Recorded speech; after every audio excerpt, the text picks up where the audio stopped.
What memories do you hold from those days, from the premiere, Krakow or Warsaw? Oh man, I mean, the Polish community was just so full of love and energy and excitement, and it was overwhelming. I did not know what to expect, and I wasn't expecting that, and it was just amazing. So it was so encouraging to see the show reaching so many hearts and minds in Poland. Yes, yes. There are so many ambassadors and fans.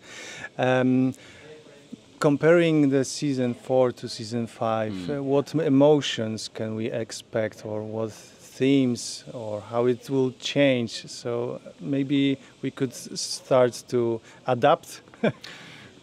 Expect to see everything you haven't seen so far from Jesus, emotionally. Everything that you haven't seen, you're going to see it in season 5.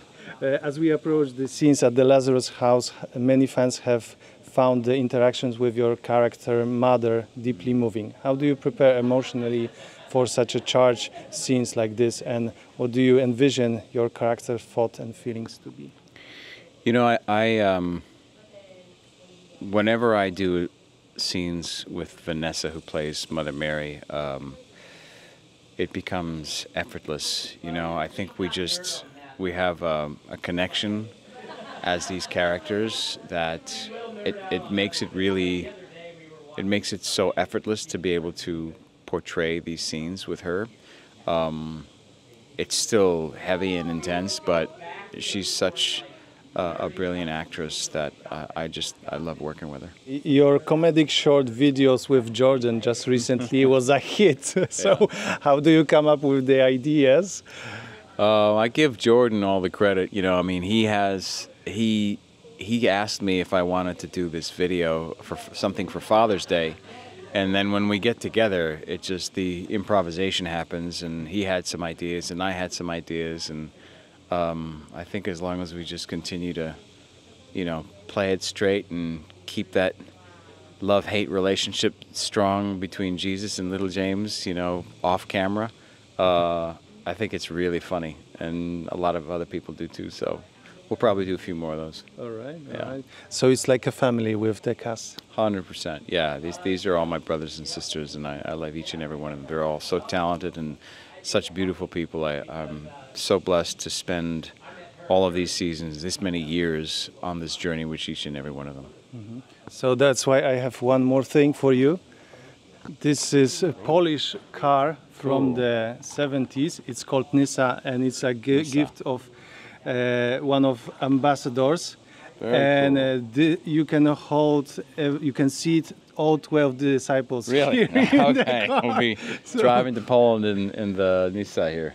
That's amazing. Thank you for that. Thank you to the ambassador who sent me this. It's beautiful. When you are playing, what scene or what place is the most, difficult for you as an actor, as a player? Like, which scene was the most difficult for you as an actor? Like emotionally, or just in general? Yeah, as an emotional.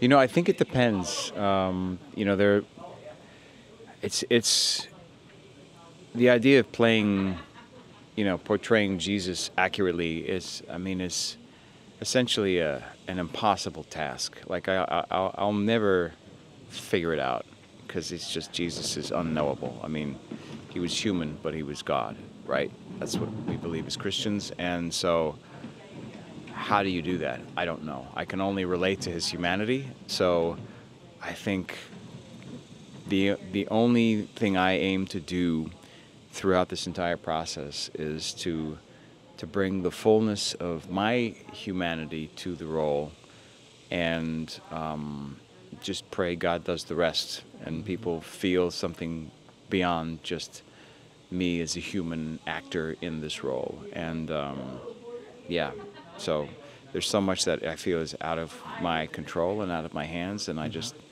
leave it up to God to figure that out. So.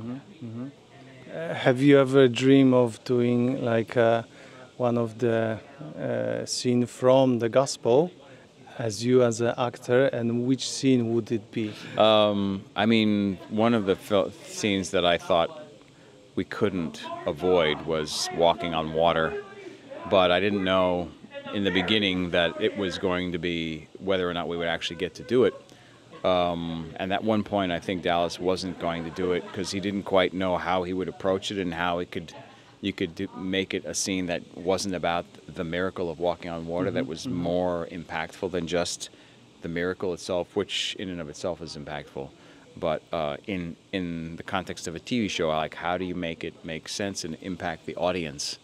And he figured it out, and so that was one of the ones that I was really excited to get to do. I kind of always I would have loved to have done the Transfiguration. I don't know that we'll ever get to that or do that. You know, we're now sort of surpassing that in the timeline.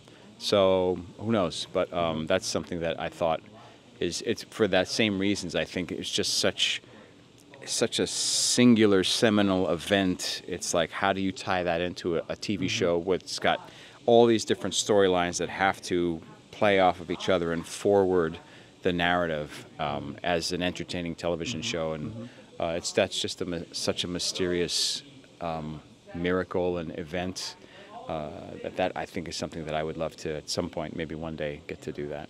All right. We too. Thank you so much.